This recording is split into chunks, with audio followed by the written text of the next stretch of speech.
The stench of antiseptic and blood hung heavy in the air, a ghost of the chaos that had erupted hours earlier. The police had been thorough, or so they believed. Yellow tape formed a lazy perimeter around the emergency bay, and forensics teams in white suits had already packed up their kits, leaving behind a scene picked clean of its most obvious clues.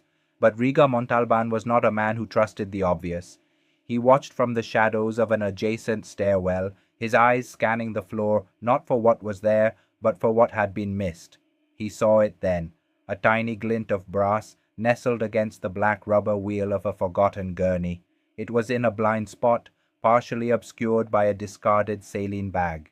The police had walked past it a dozen times. Rigor waited for the lone patrolman guarding the scene to turn his back, then moved with a fluid silence that belied his size. In a single motion, he stooped, palmed the object, and retreated into the darkness.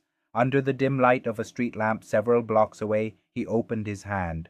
It was a bullet casing, but unlike any he had seen before. It wasn't the standard 9 mm or 45 caliber used by local thugs or police. The casing was longer, more slender, and the primer at its base was marked with a tiny etched bird, a phoenix. Rigor's blood ran cold. This was not the work of a common criminal. This was a signature. His next stop was a cramped, cluttered gunsmith shop in a forgotten corner of the city. The old man behind the counter, a master craftsman named Mang Celso, owed him a favor. Rigor placed the casing on the worn wooden surface. Kelso picked it up, peered at it through his loupe, and his cheerful demeanor vanished. "Where did you get this?" he whispered, his voice suddenly brittle.